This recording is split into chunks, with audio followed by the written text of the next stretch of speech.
Buenas tardes, ¿cómo están? Bienvenidos a otro episodio de Conversaciones Matemáticas. Hoy seguimos en Santa Fe y tenemos el placer de contar con Ricardo Toledano.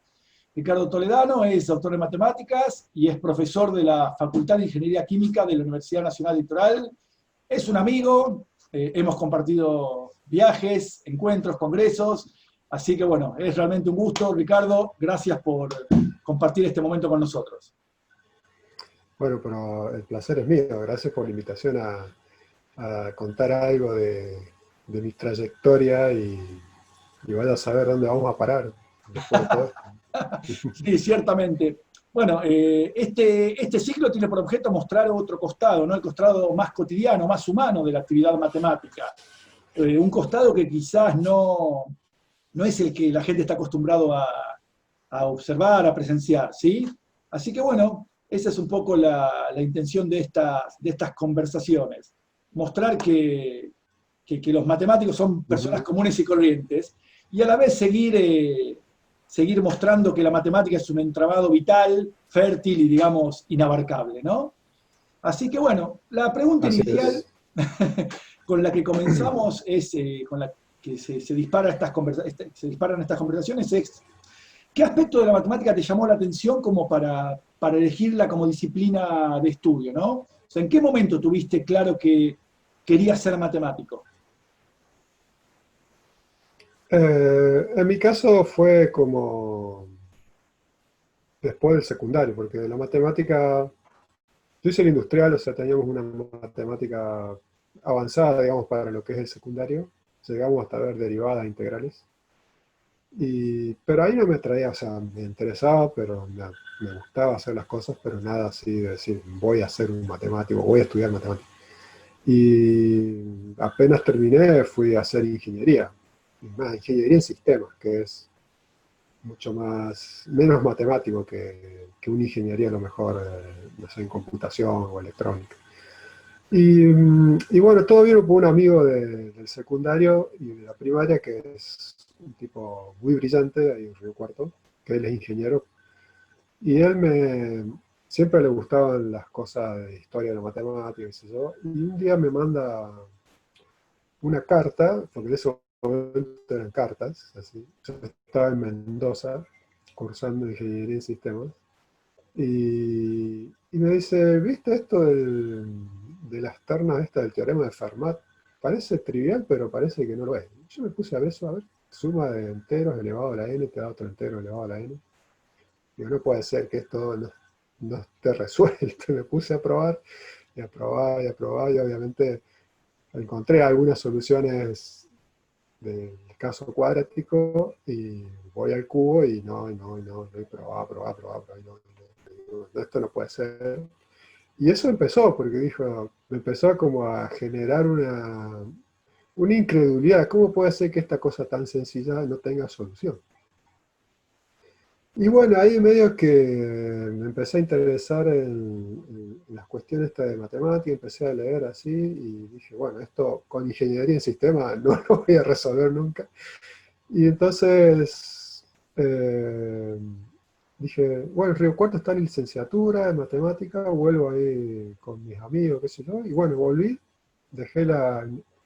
había hecho un año y medio de ingeniería en sistemas, y volví a Río Cuarto a hacer la licenciatura en matemática, con el firme objetivo de encontrar alguna solución. O sea, No trivial del caso cúbico, que nunca pude, obviamente, porque al poco tiempo me enteré que el caso cúbico era imposible de resolver. o O sea, sea, no tenía solución. Y bueno, bien, dos cosas. ese fue el comienzo. Todo por una carta de este chico. Por una carta de este amigo. ¿En qué año estamos Sí. hablando, Ricardo? ¿De qué año estamos hablando? Y esto ha sido cerca de los 90, 87, 88, por ahí. Bien, Sí, por ahí. bien. Es un buen estímulo querer resolver el teorema de Fermat, o sea, Sí. estudiar matemática para Y, querer resolver el teorema de Fermat, ¿no? Qué y ambicioso. mucha, y mucha ignorancia de lo que era realmente el teorema. Bueno, pero a la vez me encanta eso que estás contando porque demuestra cierta inocencia, cierta candidez. Esa candidez que te hace Sí, llegar a total, proyectos quizás total. alocados, ¿no? Si uno se hubiese sabido que no tiene solución, probablemente ni siquiera lo hubiese mirado. Pero como él me lo comentó así como un desafío, así de, fíjate si te sale algo bueno, ¿no? No, no tenía ni idea de quién era Fermat, obviamente. Claro. Y bueno, empezaste en Río Cuarto a hacer materias de licenciatura y te sentiste cómodo, sentiste una Sí, diferencia con sí, respecto a sí, la licenciatura. porque, o sea, claro, a mí la matemática siempre, digamos, no me desagradaba. Y tenía cierto gusto en resolver los problemas, pero bueno, eran todos de cálculo, o sea, típicos problemas de ingeniería, de cálculo, o sea, no había matemática así formal de demostrar un teorema, casi nada era. Y bueno, cuando entra a la licenciatura ahí cambia porque nuestro primer contacto fue una materia que se llamaba como matemática básica y era el libro de Gentile, Notas de álgebra. Y eso es un cambio, eh, un giro de 180 grados de lo que yo venía haciendo como matemática, que era, bueno, resolver indeterminaciones, pasajes de términos, ese tipo de cosas. Y ahí empezó la cuestión, bueno, de la argumentación lógica, de probar algo por el contrarrecíproco, por el absurdo. O sea, fue todo un shock, digamos, de formalidad que no la tenía con lo que había hecho en ingeniería. Y eso me gustó más todavía. Claro, bien. Y pensabas, porque cuando iniciaste ingeniería seguramente tenías en claro cuál era la salida laboral. Al estudiar licenciatura en matemática, ¿pensabas de que ibas a trabajar como matemático o mucho no tuvo que ver en tu decisión? Sí, no tenía muy en claro qué iba a pasar después cuando me recibiera. Eh, solo tenía como las ganas de avanzar para entender el problema de Fermat. Ese era como como no me preocupaba así, bueno, me recibo y qué hago, sino que digo, tengo que aprender muchas cosas para entender este problema de Fermat, ver por qué no se puede hacer. Claro, Era como un desafío interno más que una cuestión laboral. claro. Y en el Eh, camino fuiste descubriendo muchos otros problemas interesantes y otras. sí, claro. Sí, sí, obvio, de análisis, de geometría, de ecuaciones, sí, sí. En Río Cuarto la licenciatura, no sé ahora, pero cuando la hicimos era muy pura, era de 5 años y teníamos, o sea, en la licenciatura veíamos medida de Lebesgue, análisis funcional, o sea, topología. O sea, eh, era muy similar a la licenciatura por ahí que hice yo en Buenos Aires, en Exactas de la UBA. claro, o sea, muy pura y Muy enciclopedista también, cero, ¿no? cero enciclopedista y muy poca de aplicación, muy Claro, poca, casi nada. claro, Es por la gente que había ahí, obviamente. claro. Gente que hacía matemática pura, bueno, enseña matemática pura y diseña la carrera de esa manera. Claro, los planes de estudio son acordes a quienes toman las decisiones. A lo que hay, claro, a lo que hay, claro. Y Eh, bueno, entonces mi concepción de la matemática era muy rígida, ¿no? Muy purista, así, burbaquista, se podría decir, de que todo tiene que ser enunciado y definido de manera precisa, y si no, no está bien, digamos. Y con claro. el tiempo, obviamente, fui cambiando eso hasta volverme un impreciso en casi todo. Al momento de enseñar algo. Sí, sí. Es Eh, interesante lo que decís porque en el primer episodio de esta serie en el que hablamos con Diego Rial, él también, él es un poco más grande que vos, pero estudió en exactas a principios de los 80, exactas de la UBA, y también sostenía que la enseñanza en exactas de la UBA estaba impregnada así de puro burbaquismo, ¿no? Las cuestiones claro. definidas de manera precisa, rigurosa, primero eso y después avanzar. Pero es interesante, es un signo de los tiempos, ¿no? O sea, muestra Sí, también sí, que absolutamente. la investigación matemática no está ajena a las corrientes, a los paradigmas que están en boga, ¿no? No, no, absolutamente. Y justo me parece que probablemente en los años que se generó mucha gente ahí en Buenos Aires, la influencia burbaquista fue muy fuerte. En todo fue fuerte la influencia burbaquista. La Claro, gente de Río Cuarto yo los miro de lejos ahora y eran burbaquistas, claro, de pura cepa. claro. Las cosas no admitían como un enunciado así, bueno, veamos qué significa esto y después lo arreglamos. No, no, era sea, y no había lugar a discusión Claro, claro. de la definición. Ni siquiera a lo mejor decir, bueno, a ver, vamos a motivar la definición con algún problema que nos lleva a eso. No, no, era definición, ejemplo, teorema y chau. Es raro, ¿no? Y Porque eso te forma uno con esa visión de que la matemática correcta es así. claro, es raro porque después en la investigación concreta en matemática no Sí, funciona de esa manera, no es uno exactamente la hace manera en la que se genera el todo lo conocimiento contrario. matemático. Claro. Sí, después uno aprende que no es así, que en realidad todo está ahí en veremos y después con mucho proceso y tiempo termina destilándose en algo formal, pero el inicio de una idea es totalmente, a veces, bueno, aleatorio, Impreciso.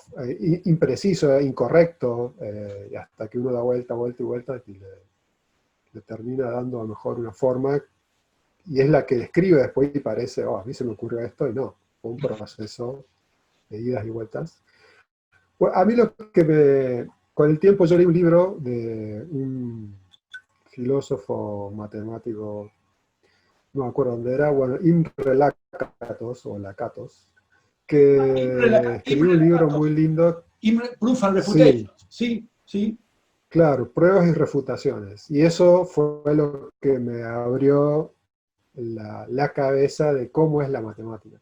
Y él tiene esa, bueno, él hablaba de la teoría de eliminación de monstruos.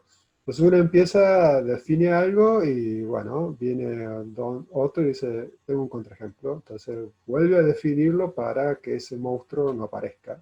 Y aparece otro contraejemplo y vuelve a redefinir hasta que no aparecen más monstruos y tenés tu definición y así, bueno, va mostrando cómo se fue generando esta matemática formal, pero es todo un proceso previo de idas y vueltas, cosas informales, erróneas, dudas, y que está todo en contra de esta visión de la matemática como algo perfecto, inamovible, verdades así eternas. Bueno, Sí, tiene nada que ver con eso.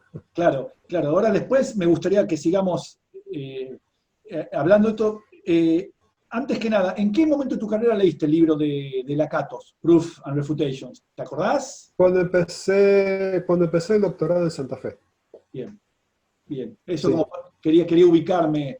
eh, bien. Vamos a volver en un rato a esta mirada general que tiene la gente con respecto a la matemática, que no es la que tenemos por ahí los propios matemáticos, ¿no? Ujú. Pero para continuar el hilo, guardar cierta cronología, porque nos podemos ir así. eh, eh, ¿Cómo decidiste hacer un doctorado? ¿En matemática? Tomaste la decisión apenas terminaste licenciatura? Y de alguna manera también Bueno, esto perdóname, esto de hacer un doctorado, sí, elegiste un viaje ahí también, elegiste irte del Río Cuarto, ¿no? Esto marca como sí, una constante en algunos años de tu vida. sí, sí, terminó siendo una constante bastante variable porque iba de aquí para allá.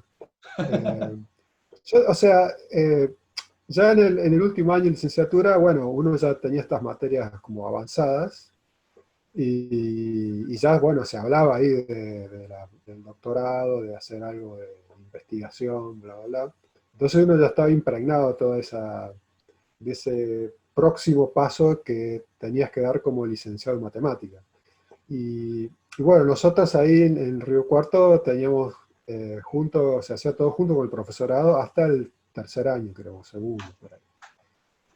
Y bueno, medio como que cuando terminamos de estar juntos, el licenciado seguía su camino a la investigación. O sea, ya en tercer año vos sentías que ibas camino a un proceso abstracto de matemática abstracta, de que no era el profesorado, que el profesorado estaba para otra cosa.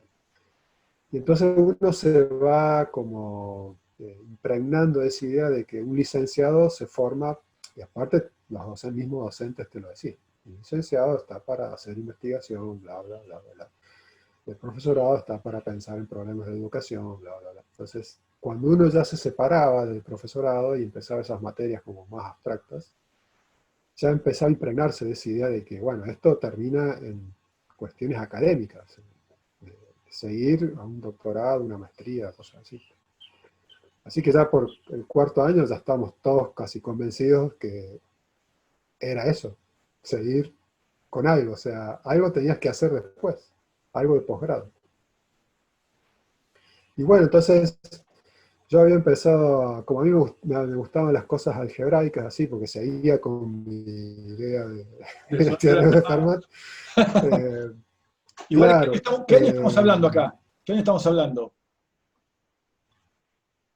y 90 y, sí, 93, Ah, 94, por ahí. se estaba por resolver ya. Sí, sí, claro, exactamente, Alguien te iba a estaba ganar por de llegar mano. al Andrew fin Wells te de iba a la... ganar de mano. Pero viste que hubo bastantes errores. Hubo bastantes errores en la prueba, así que había cierta Tenías confianza de chance. que se podía hacer algo, claro. No, bueno, ahí alguien me comentó que en Córdoba había un vago muy joven que hacía lógica algebraica, que era muy interesante porque tenía fuertes relaciones con la computación y que eso era interesante para el departamento porque querían abrir una carrera de computación y qué sé yo, ¿verdad? Y bueno, me fui a hablar con este chico y empezamos a estudiar. Y al año, más o menos, tipo 95 por ahí, yo ya estaba recibido, aparece el director de departamento ahí de matemática con un folletín de CONICET ofreciendo becas en Santa Fe, donde estoy ahora, ¿no? Becas de CONICET para hacer el doctorado. En la Y entre Universidad los Nacional que, Electoral. claro, Universidad Nacional Electoral. Y entre los nombres que aparecían, de ahí que buscaban así doctorandos, estaba el de Hugo Aymar. Y entonces el director de departamento dice, ya, acá está Hugo Aymar, estuvo en Río Cuarto, es muy bueno, y hace wavelets, qué sé yo, eso también es importante, los wavelets, porque bla, bla, bla. Entonces, bueno, digo, pero ya eso es otra cosa. O sea, vas al análisis total. Y, y entonces una beca es importante, bla, bla. Porque yo con el chico de Córdoba estaba estudiando así como De de manera onda, ¿viste? informal. Claro, o sea, manera formal, pero sin ninguna beca, porque yo tenía mi cargo en Río Cuarto. Claro. Y bueno, entonces ahí me dijo que era importante también esa cosa, que si lograba una beca era bueno para el currículum, bla, bla, bla. ¿Viste? Bueno, todo lo que ya sabemos, que todo eso suma puntos para después de cargo y bla, bla. Sí, una Y cosa bueno, lleva me a la presenté, otra. y así. Y me presenté y salió, y bueno, ahí me vine acá a Santa Fe a estudiar wavelets, que después nada que ver, porque no fueron wavelets, fue otra cosa. Y Claro, así. Lo bueno es que cuando llego acá a Santa Fe ya es otro mundo, porque acá en Santa Fe ya hay instituto de CONICET, en Río Cuarto no había. Entonces ya el ambiente es otro, es gente ya con mucho más, o sea, ya había mucha gente formada en el exterior,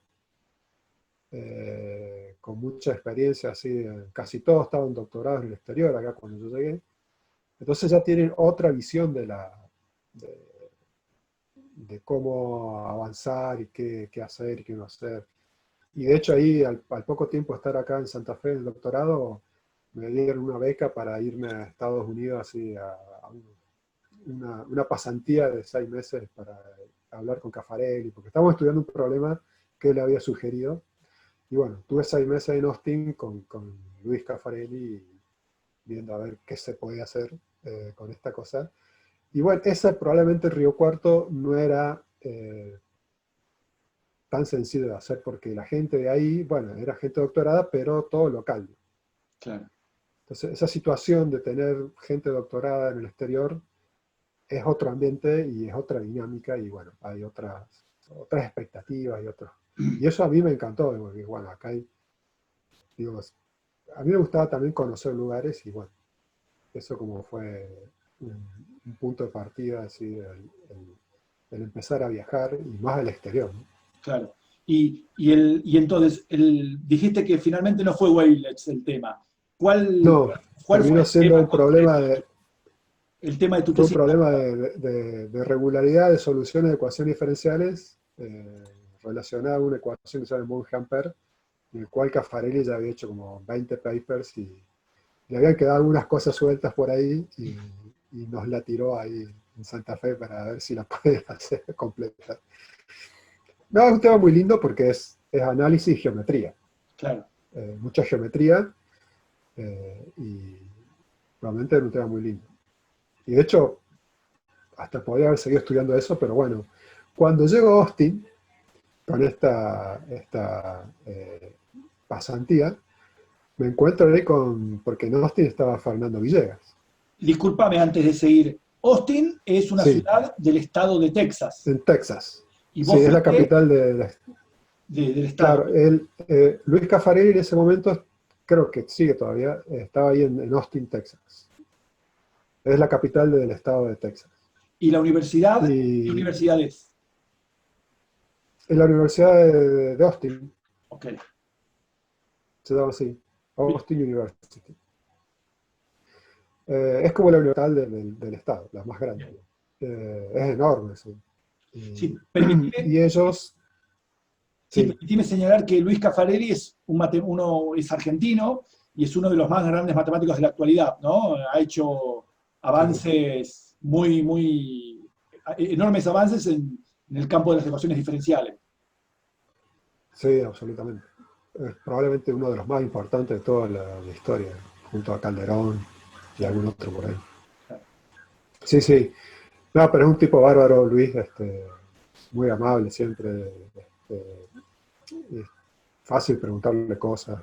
Es difícil entenderle después, pero después, pero es totalmente fácil de hablar, o sea, bárbaro, bárbaro. Bueno, ya me encontré estando en uno de los cafés, me encuentro con otro argentino que es Fernando Villegas, que se recibió también de licenciado en la UBA, creo. Y Sí, ellos se doctoraron, con su mujer se doctoraron ahí también en Estados Unidos y terminaron en Austin, en el grupo de teoría de números. Y bueno, y él me dice que quién era yo, qué sé yo, empezamos a hablar, yo dije, sí, a mí me gustaba teoría. Ah, digo, yo hago teoría de números, me dice Fernando Villegas. Y bueno, y ahí se armó como un poco el próximo paso futuro, porque a mí me quedaba como un año, doctorado, dos, y él me decía, bueno, si terminás y querés venirte para acá a estudiar conmigo, y yo, bárbaro. Y ahí empezó a delinearse el segundo paso, el salto grande fuera de Santa Fe, que fue irme a Austin a hacer como postdoc teoría de números. bien. Otro de los viajes y cambiar de tema. Quizás un poco más emparentado con Absolutamente. lo que motivó que estudies matemáticas, que era un problema de teoría de números, ¿no? El teorema de Fermat, ibas a Sí, estudiar dije, teoría de números. finalmente voy a estudiar algo que tiene que ver con aquella carta. Claro. Sí, sí. Eh, pero bueno, a Fernando no le interesaba el teorema de Fermat, porque aparte ya estaba aprobado. Claro. Eh, Y bueno, eh, un matemático también brillante y un usuario rabioso de la computación en matemáticas. ya en esa época, ¿en qué año fuiste? Bueno, te doctoraste en Santa Fe y ya Sí, decidiste irte a Austin. y ¿Qué año? ahí, sí, 99, por ahí creo que fue. Sí, Sí, sí, bien, ahí por ahí, 99, fin del 99. bien. Ujú. Y ahí te fuiste Ahí fui a a Austin, estudiar con Texas. Fernando Villegas, Austin, Bien. Texas, sí. ¿Cómo fue la experiencia?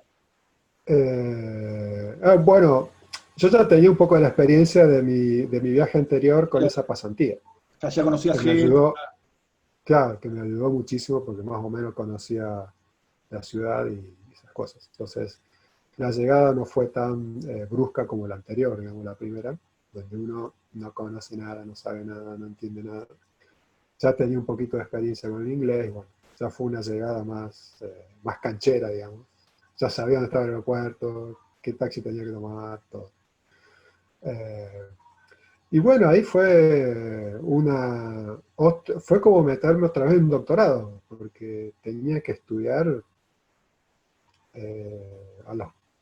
no sé, sin parar, porque tenía que ponerme a punto con muchas cosas que no tenía, Claro. porque es un cambio radical de tema. Y bueno, aproveché cursos que daban ahí de teoría de números, de topología algebraica, de geometría algebraica, y bueno. Así que buena parte del tiempo de los primeros meses me la pasé cursando y aprendiendo así todo lo posible para empezar a hacer algo, entender el problema que él me estaba proponiendo. Y ya señalaste algo ahí que ya en ese momento Fernando Rodríguez Villegas era un rabioso usuario de las computadoras para hacer matemática. Me interesa que te extiendas un poquito en Él, ese... claro, es, pero muchísimas cosas las experimenta primero. En ese momento él usaba un software matemático que se llama PARI, GP, que está totalmente diseñado para hacer teoría de números, ¿no? Formas modulares, reciprocidad, cuerpos finitos, todo un montón de temas de teoría de números se podían hacer experimentar ahí. O sea, eran rutinas, es un software abierto, sigue siendo abierto, rutinas desarrolladas por mucha gente, testeada más o menos, de que no produjera errores serios. Y bueno, él siempre le gustó mucho la parte de foros modulares y lo que se llama medida de Mahler, asociada a polinomios. Y bueno, eso tiene muchísima, podés experimentar muchísimo numéricamente para ver qué pasa, ¿no? El interés de él era computacional, pero después que él quiere demostrar que lo que decía la computadora es cierto, ¿no?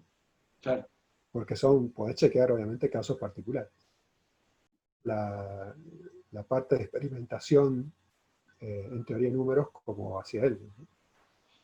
De hecho, ahí en Austin había gente que no tenía ni idea de ese software y bueno, eran otros matemáticos muy buenos y absolutamente clásicos y ortodoxos que era todo papel y lápiz. claro. Eh, Eso me imagino te sorprendió ese uso sistemático. Sí, O sea, eso como casi que transforma a un matemático en un científico, como un físico, como un biólogo, como un claro, químico que claro, experimenta. exacto, era buscar qué relación había, y después, obviamente, no quedarse ahí, sino, bueno, Ah, obvio, arremangarse y demostrar. Pero casi todas las cosas, muchas de las cosas que él hacía, venían como motivadas y con mucha evidencia numérica de claro, que podía pasar algo. claro. Y él Tener la es posibilidad. muy defensor de ese tipo de matemática, ¿no? Que para algunos, bueno, no es matemática hacer cosas así, pero bueno, Claro, es toda son distintas filosofías de hacer matemáticas que hoy en día ya no se discuten tanto, claro. pero en esos momentos, bueno, el mismo Wiles en sus declaraciones post premios, él no aceptaba que se metiera la computadora en las demostraciones y esas cosas, ¿no? Ah, que le iba a contaminar a la matemática. Y bueno, como que no confiaba en lo que hiciera estos aparatos y estos software que dieran cosas correctas, ¿no? Bien, pero me imagino que, porque quizás porque te conozco, imagino que adheriste automáticamente, adscribiste a esa filosofía, a esa forma de hacer matemática. Y a eso Sí, porque a más que mí, leíste Paracatos, sí, sí, claro, a mí aparte me encantaba también aprender a manejar esos software, porque programar algo en ese lenguaje que era muy raro, Parí, y dar ente que te salió un resultado que uno pensaba que iba a hacer y en ese ejemplo particular daba justo, era como mágico, digamos. Y bueno, mucha de la matemática posterior a eso tiene bastante influencia de ese hacer computacional, y de hecho hoy, bueno, muchas de las cosas que hacemos, buena parte terminan siendo como resultado de experimentos numéricos bueno, ahora usamos Sage, que claro, incluye al Paris GP también, claro, pero hacemos muchísima experimentación antes de probar algo, digamos. claro. Eh, Quiero que cuentes entonces, estuviste en Austin, que estuviste 2 años más o menos, Sí, casi 2 años. y de ahí fuiste a Boston en otro de tus viajes matemáticos, Claro. y Bueno, porque Fernando fue invitado a dar un curso de un semestre ahí en Harvard. Fuiste a Entonces, Boston, a la Universidad de Harvard. sí, ¿Se sentía que estabas en otro planeta, en otra dimensión? sí, totalmente, totalmente, sí. Eh, el primer impacto así son los estudiantes, ¿no? Que van a los cursos, ¿no? Porque bueno, ahí está, los estudiantes que van a un curso de posgrado son medallas de oro de Olimpiadas, ¿no? Porque los que entran ahí son filtraciones de filtraciones de La medalla de filtraciones. oro de Olimpiadas Matemáticas. Olimpiadas Claro, Matemáticas. ¿no? Gente velocísima, aviones así. Y entonces, prácticamente, yo iba, por ejemplo, a las clases que Fernando daba el curso, yo iba a las clases a, bueno, a escuchar qué decía, y tenía dos o tres atrás que eran, sí, lanzadores de dardos, así. O sea, ¿y eso por qué? ¿Y eso por qué? Porque hay un teorema que hizo como eso. Inmediatamente buscaban un error, una contradicción en lo que estaba diciendo Fernando, o cualquier cosa, ¿viste? Pero creo que en la jerga se digamos, son gente show off, o sea, que quiere mostrarse que sabe más que el que está hablando. Claro. Y había mucho de esos egos ahí entre los mismos alumnos, ¿no? Después había otros pibes muy buenos, más piolas, pero siempre había tres o cuatro ahí que competían, pero no decían pavadas, se decían cosas muy... Claro, que eran, sí, sí, entendían de lo Tenías que... que pensar rato largo para responderle, ¿no? Claro, Porque mencionaban teoremas y teorías, cosas muy, muy, muy sofisticadas, que aparentemente esas cosas contradecían o mejor daban un contraejemplo o algo de lo que él estaba diciendo. Y yo he visto gente ahí en Harvard postdoc dando clases que la pasaban mal, digamos, por lo acribillaban a preguntas estos aviones, ¿viste? Y bueno, cuando estás ahí al frente explicando y te preguntan, te dicen cosas así, algunos quedan así como, bueno, no sé, y más preguntas y bueno, te hacían como quedar mal, digamos. Eh, y O sea, eso en Austin era, porque ahí va gente buena, pero no tan filtrada, entonces, ya inclusive había gente que hasta reprobaba cursos ahí de posgrado. claro, Eso en Harvard, no, claro, olvídate, porque son todos estrellas ahí. claro. Así que Yo, el golpe de ambiente se, se percibe, se se siente. Vale. percibe apenas pisás ahí, sí, sí. Muchísima, muchísima competencia. Yo recuerdo, quiero que brevemente recordemos esta anécdota, cuando tuviste tu momento mediático en esa época, porque eras un argentino en Harvard y tuviste y eras un argentino en Harvard, eras digno de ser celebrado, y te entrevistó Pinky en un programa de radio, ¿no es así? Sí, claro. Contá Ajá, brevemente. sí. Pinky fue una gran conductora de radio y televisión del siglo pasado, y lo entrevistó acá al señor. Extendete un poquito en esa anécdota de tu Ah, impacto bueno, cuando mediático. terminó ya mi proceso de postdoctorado, bueno, claro, terminó ahí en Boston. O sea, yo me volví de Boston a Santa Fe. Y no sé cómo, a las 2 semanas que había llegado, me llama alguien el teléfono y me dice, soy el productor del programa de Pinky, y dice, sabemos que volviste de Harvard y que yo queremos preguntarte, bueno, ¿cómo fue estar ahí? Y bueno, ella, era un programa que no sé si tipo 10 de la noche de radio, y me llama el productor, me pone en contacto con ella y me pregunta cómo es el ambiente, qué se siente estar ahí, Claro, eh, cuáles son las diferencias entre la Argentina y ese lugar que es tan considerado como, bueno, la meca de cualquier académico, bla, bla. Pero sí, muy agradables las preguntas, sí, muy bien las preguntas, claro. y me preguntaba qué diferencias veía yo entre la educación allá, la de acá, y todas esas cosas. Así que nada, fue una cosa cortita de 10 minutos. Claro, pero bueno, el argentino que estuvo en Harvard. Es como un San Benito que te colgabas y ibas por ahí. Claro, exactamente. Eh, Y ahí al poco tiempo de regresar, me fui a Chile, Eso, Talca, otra de las ciudades. Talca. Continuando los viajes matemáticos, este itinerario, ¿qué es lo que te motivaba? ¿El conocer No, nuevos lo que pasa, lugares, el conocimiento matemático, una mejor posibilidad laboral? ¿Qué era lo que estaba? no, lo que pasa que cuando yo volví a Argentina era tipo 2002, 2003. O sea que eran años turbulentos acá. Todavía, sí. Sí, y recién se estaba empezando a enderezar la cuestión después del colapso del 2001. Y bueno, yo cuando vuelvo, o sea, a mí no me gustaba quedarme en Estados Unidos. No, o sea, me gusta estar ahí por un rato, pero no, el hecho de pensar quedarme a vivir toda la vida ahí no, nunca me cuajó. Entonces, cuando vuelvo acá a Santa Fe, yo tenía un JTP y como que no había chances de mejorar eso. Entonces, antes de volver, bueno, tiré currículum por algunos lugares y bueno, este grupo ahí de Talca eran Talca, conocidos, una ciudad chilena. sí, una ciudad chilena que está más o menos unos 300 kilómetros de Santiago para el sur. Está a la altura de Neuquén, por ahí, más o menos.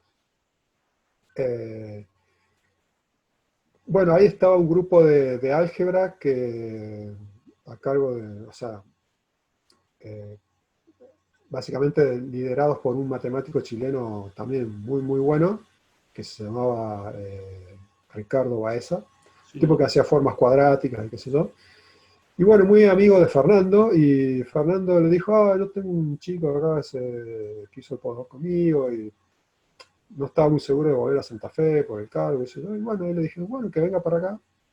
Y ahí, cuando llegué a Santa Fe, al mes, un mes y medio, me contactan de allá y me dicen si quiero ir para allá, y bueno, y ahí fui para allá. Porque en Santa Fe estaba un poco complicado la cuestión de los cargos, ¿sí? Claro. Y no había, o sea, era un momento complicado de conseguir un cargo, de esas cosas. Entonces, bueno, me fui para allá. Y ahí estuve un año también, y otra vez tampoco tenía ganas de quedarme allá. ¿No te llamaba el ambiente? O O sea, cuál es? el departamento de matemática ahí de Talca en Chile era excelente. O sea, inclusive la universidad, muy, muy paqueta. Las universidades públicas allá en Chile son pagas, y pagan bastante, ¿no? Entonces, era como un pedacito de Estados Unidos ahí, en el sentido de que las universidades están muy cuidadas, tienen todo, o sea, todos los servicios, todo perfecto. La oficina que tenía yo era hermosa, digamos, tenía un mobiliario así impecable, todo. Y tenías todo, o sea, problemas en cuanto a conseguir cosas no había. Claro, Y, o sea, es un muy buen lugar para estar ahí. Y el para grupo de laburar. matemáticos era muy bueno, sí. Casi toda la mitad de los que estábamos ahí éramos extranjeros. Había gente de Canadá, de Holanda, de Rusia. O sea, ellos como tienen una estabilidad bastante grande y cuidan mucho la educación universitaria, tienen muchos recursos para atraer gente de cualquier lado del mundo, que no quiera quedarse, suponete, en su lugar, en sus países de origen. Creo que muchos de esta ola de científicos que salieron cuando cae el muro de Berlín, de, del- bueno, de todo lo que es El colapso de la la Unión parte Soviética. clave y las consecuencias que tienen otros países que estaban satélites de la Unión Soviética, hay como una emigración bastante fuerte de científicos de todo tipo, matemáticos, físicos, químicos. Y bueno, y ellos creo que absorbieron bastante de esa gente, eh, porque es un lugar realmente muy tranquilo, lo era cuando yo estaba, ahora está más complicado, eh, y que se interesa en fomentar la investigación y todas esas cosas, y hay fondos para hacerlo, o sea, en ese aspecto es muy, muy serio Chile, ¿eh? Para trabajar. Pero bueno, a mí otra vez, al año ya me sentía otra vez como que la idea de quedarme ahí tampoco me gustaba. Y bueno, ya había pasado un año y ya ahí en Talca ya me estaban preguntando si iba a seguir o no, porque ellos tenían que renovar las cosas, y entonces si se renovaba ya iba a ser por 3 años. Eh, y bueno, justo me llega un mensaje de alguien de Santa Fe que me dice, che, acá hay un cargo, ahora sí apareció un profesor adjunto exclusivo, qué sé yo, si querés venir, bla, bla, bla. Y bueno, entonces ahí decidí volver. Y ya te y ahí quedaste en volví. Santa Y Fe, ahí ya me quedé. se Ajá. acabó de alguna manera el viaje, este itinerario matemático. Claro. Y Y bueno, ya eran otros tiempos, ya estaba un poco mejor la economía y ya había como que, bueno, también intenciones de generar nuevas líneas en Santa Fe, en la tierra. claro, de hecho, ahí, si querés, se produjo el último, también un nuevo cambio de tema de investigación. Abordaste los cuerpos finitos, comenzaste a estudiar. Claro, cuando yo llego acá, a- vuelvo desde ya de Chile a Santa Fe, me invita Roberto Miatelo a Córdoba a dar una charla. Y él me dice eh, que él cree que el futuro de los matemáticos que hacen teoría y números, cosas relacionadas, está en dos temas, criptografía o código. Bien, Porque él dice, bueno, él me decía, yo veo que la matemática pura no tiene mucho futuro, o sea, va a ser muy difícil conseguir cosas conociendo matemática pura sin ninguna aplicación. Y a mí me gustaría, dice, que se empezara a formar en Argentina gente que trabaje en código, en criptografía, dice, cuerpo finito, porque es un tema de inmenso futuro y los que hacen teoría de números dice, tienen ahí mucho para hacer. Y bueno, y así fue. estuvimos hablando un poco, así, qué sé yo, y bueno, al tiempo apareció alguien en la licenciatura que se recibía y que quería estudiar cosas de teoría y números. Yo ya había empezado a leer estas cuestiones de los cuerpos finitos, los cuerpos funciones, los códigos, y bueno, es parecido a lo que hago, pero bueno, en lugar de estar en característica cero, estoy en característica positiva, y bueno, ahí me metí.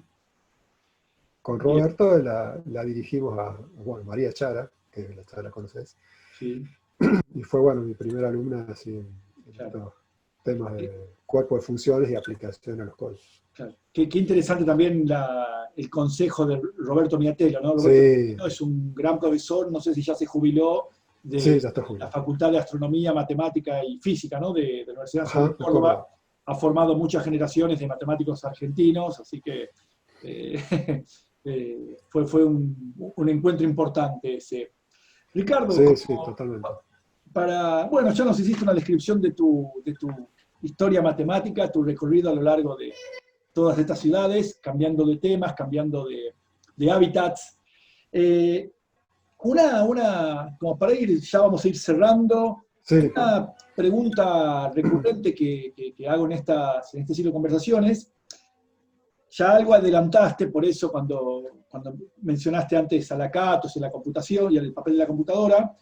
Eh, ¿Cómo ves el futuro de la matemática en tanto disciplina de investigación y disciplina de enseñanza y el rol que juegan las computadoras en la matemática? O sea, ¿va a ser la misma matemática tal como la conocimos, como la conocemos? ¿Se va a modificar? En tu actividad científica, algo ya estuviste diciendo, juega un papel a los fines de experimentar. Y en la enseñanza, ¿qué pensás que puede acontecer?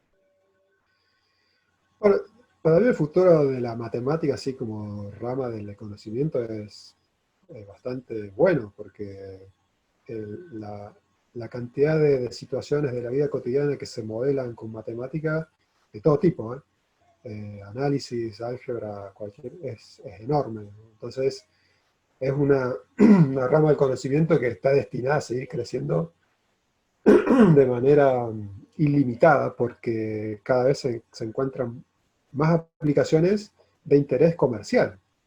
Y eso es lo que mueve a todo este circo que vivimos del mundo, ¿no?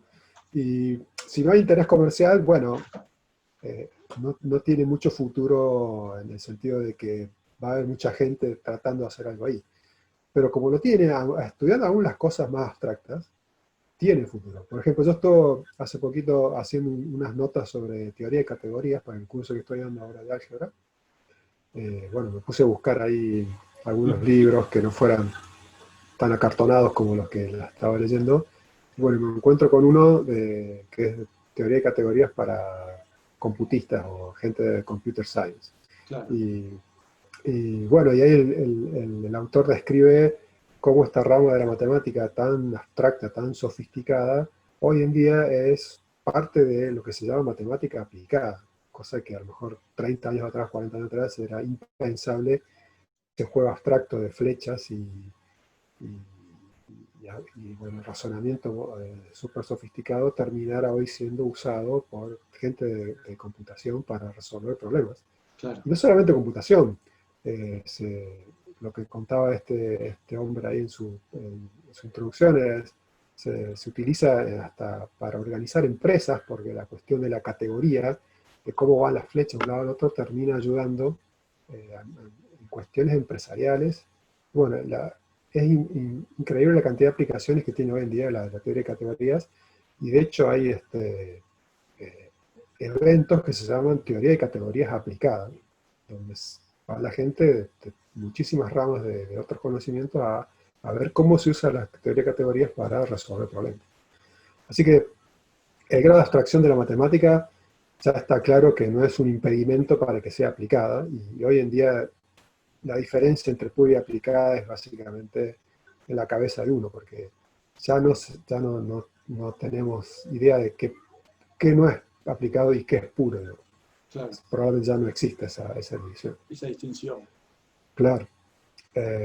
Y bueno, eso hace que uno empiece a mirar la matemática de manera muy distinta a lo que miraba a lo mejor 50 años atrás, ¿no?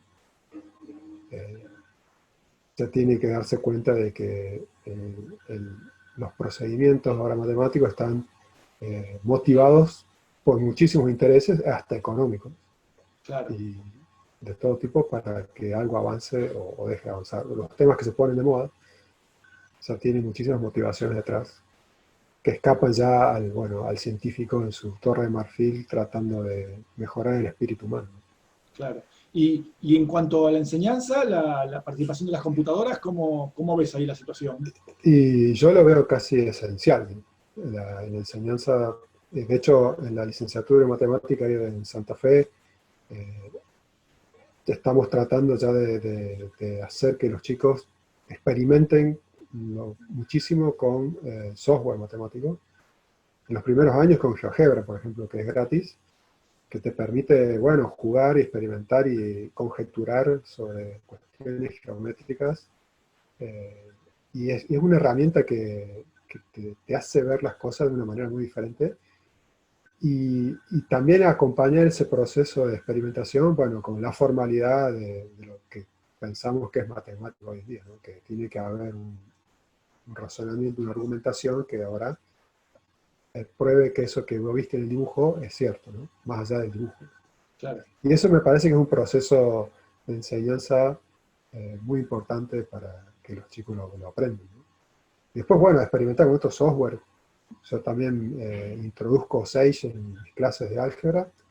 Les hago hacer algunas cositas ahí de grupos, por ejemplo. Bueno, vean que es el teorema de Cayley, te dice todo grupo finito es un grupo de permutaciones. Bueno, experimentemos con esto y veamos que lo que dice este teorema de Cauchy es cierto y que hay un elemento de orden P, y con un grupo así particular que con papel y lápiz te llevaría días o semanas calcularlo, pero la máquina te lo hace en segundos. Claro, Y natural. esa cuestión de experimentar con objetos que parecen abstractos y que lo ves ahí en la máquina, me parece que reditúa bien en la enseñanza de que, bueno, hay experimentación, hay equivocaciones, hay maneras de conjeturar, como si fueses un físico, un químico. Exacto. El laboratorio matemático es tu propia Sí. notebook, quizás, hoy por hoy, ¿no? Hoy en día sí, claro. Y esto es interesante lo que dices porque pone de manifiesto que quizás nuestros métodos de enseñanza los tenemos que reformular, ¿no? Totalmente, sí. El tipo de Sí, prácticas docentes, las prácticas que usaste vos en tus primeras materias o que usé yo en mis primeras materias, hoy por hoy hay que reformularlas completamente, porque son prácticas sí, sí, pensadas sí. para otra Ujú. época de la matemática, una matemática precomputadora, ¿no? Exactamente. Sí, sí. Por ejemplo, ya logramos que en una matemática de primaria y ingeniería ya dejen de resolver a mano sistemas de 3x3. Ah, qué avance. Bien, bien. Claro, podés instalarte una app en tu celular que te resuelve el sistema. O sea, tenés que saber qué hace, ¿no? Eso tenés que enseñarlo. Sí, sí, sí. ¿Qué significa resolver un sistema? pero basta de hacer pivotes a mano, que estás 3 horas para resolver un sistema de 3x3, 4x4. Yo adhiero completamente a lo que decís y lo que te quiero preguntar es, ¿por qué pensás que hay cierta resistencia en varios matemáticos o profesores de matemática y que todavía ven algún valor en esto de resolver a mano, con lápiz y papel? Sí, bueno, yo supongo que es por la manera que uno la aprendió y nunca...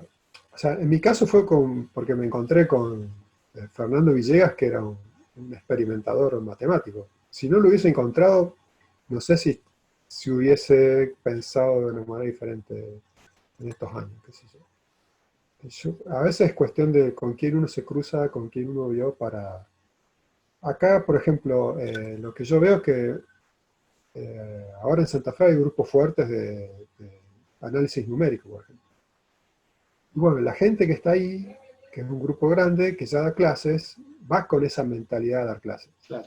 Va con la mentalidad de decir, bueno, usemos un software para hacer esto.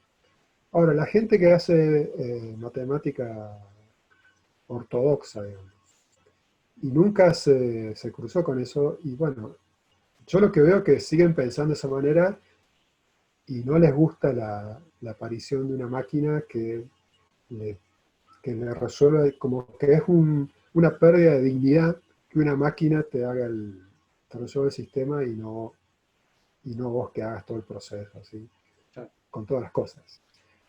Y bueno, a propósito de esta situación de las máquinas, está esta charla que dio este matemático inglés, creo que es Kevin Bussard, Kevin Bussard, sobre, matemático inglés del Imperial claro, College. que él está un poco, bueno,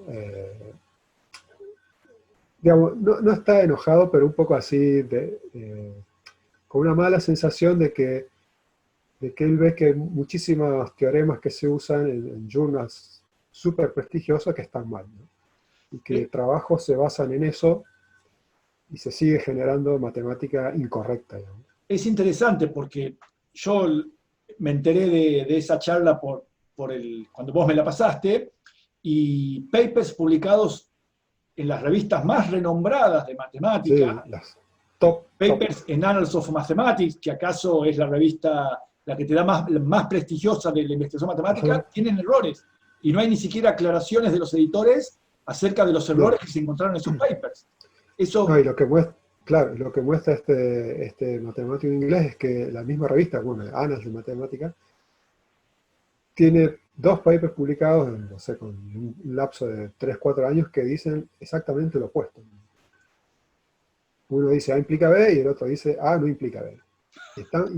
Y no hay ninguna, o sea, nada, o sea, no hay ningún comentario de parte de la revista o cuál está bien y cuál está mal. Entonces, ¿cuál usar? la Cuando dos matemática no es una casos, ciencia exacta. no, entonces, claro, él dice, y después él empieza a buscar casos así de contradicciones, de que se publican P y no P al mismo tiempo, inclusive en la misma revista, como es Annals of Mathematics. Hay muchísimos casos y muchísimos papers basados en un trabajo y en el otro. Entonces, dice, la cantidad de cosas malas o sea, falsas que uno está probando, entonces se pregunta, ¿qué es hacer matemática en estos tiempos de esa manera, ¿no? Basándose en trabajos?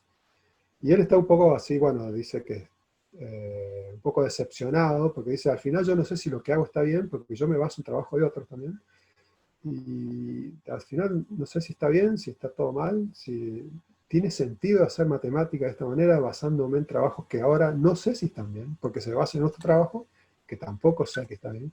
Entonces uno simplemente cree en el prestigio de la revista o en el Claro. prestigio del que dice que tal cosa es cierta. Apelás a cierto principio de autoridad, que justamente la Claro, matemática totalmente. exenta de eso en general. Pero claro, pero a su vez él encuentra casos donde están los opuestos, o sea, P y no P publicados por gente prestigiosa y en lugares prestigiosos. Entonces, Claro, ¿qué hace? claro, claro, claro. Entonces, bueno, y él dice, bueno, como que dice, quizás no, en un futuro muy cercano no me dedique a hacer matemática porque ya no sé qué estoy haciendo y me dedique a desarrollar software que comprueben que las pruebas matemáticas son correctas. Y él está en un proyecto y hay varios software que uno puede hacerle entender una demostración matemática y ese software chequea si la prueba está correcta o no. Y bueno, y él es uno de los varios matemáticos que están ahí que dice, bueno, que eso va a ser la matemática del futuro, ¿no? El futuro. Con el uso absolutamente principal e incidencia total de la computadora en lo que es una prueba matemática, más allá de la matemática. Es, Eh, es un cambio completo de sí, filosofía, es un cambio de paradigma absoluto. sí, sí. Hay que ir a visitar esas páginas porque, bueno, son por ahora, en sus introducciones tiene como cuestiones filosóficas, porque es una cuestión filosófica. ¿Por qué creer en una prueba que verificó una computadora o no creer? ¿Y por qué creer en una prueba que verificó un ser humano o no creerlo? Bien, vamos a poner en el video, en los comentarios de YouTube, vamos a poner los links a esas páginas y a los proyectos de Kevin Buzzard, el matemático este inglés. Sí. Ajá. Sí, ¿De qué va? es como una revolución silenciosa Pero que está que, consciente. bueno, va a llegar tarde o temprano porque ya en muchos de nuestros teoremas está la máquina detrás. Y bueno, ahora viene la etapa de que la máquina va a decir si está bien o no ese teorema que uno se creyó que probó o no. Y de alguna manera, bueno, te está marcando que no podés dejar de lado la enseñanza, eh, que el alumno se entere qué es una máquina, cómo hace las cosas una máquina, por qué un software puede calcular el orden de un grupo, por qué te calcula la intersección de dos rectas. Esas cosas tienen que saber, digamos, y tienen que ser parte de la enseñanza de la matemática a todo nivel, ¿no? Bien. Tanto para un que hace doctorado o no, lo que Sí, sea. para un profesor de matemática, de Todo, secundaria sobre todo. ¿Sí? hay que saber qué hace una máquina con la matemática, porque hace muchas cosas. Y las hace bien. Y no tiene nuestros errores así que solemos cometer. Y bueno, y eso es bueno saber que existe. No sé si lo vas a usar, ¿no? Pero tenés que saber que existen muchas cosas que la podés hacer de manera ya, computacional directa sin perder tanto tiempo a lo mejor en una clase. Por ejemplo, otro ejemplo que me pasó en matemática discreta, que, bueno, veíamos estos algoritmos eh, para buscar el camino más corto, un punto a otro en un grafo, y Sí. bueno, se venía enseñando en ingeniería a mano, o sea, eh, todo con lápiz y papel, voy a un vértice, este es el mínimo entre el peso de esta arista y el otro, bla, bla, bla. Y bueno, yo buscando, digo, no puede ser que esto lo sigamos haciendo a mano, ¿no? Que encontré una página, creo que rumana, donde, bueno, hay un software, una página web de acceso gratis a todos estos algoritmos, están ya implementados online, y bueno, uno le da los dos vértices, le pone los pesos de las aristas, voy a decir, bueno, método de tanto para buscar el camino más corto, y te da el camino en 2 segundos. Claro. Y en lugar de perder una semana calculando, ahora al chico de ingeniería, por ejemplo, le podés decir, bueno, usemos esto para resolver un problema Y nos dedicamos a pensar. que sea de interés para un ingeniero y no perdamos una semana calculando el camino más corto. Bien. Que terminaste haciendo eso, porque los tiempos no te alcanzan y no viste cómo se usa en un problema aplicado. Y ahí está, en los niveles básicos, este aporte de la computadora, que te ahorra muchísimo tiempo en cuestiones mecánicas que no tiene sentido enseñar. Y sí vale la pena ver cómo se usan, cómo resuelve problemas ese tipo de software. Completamente de acuerdo.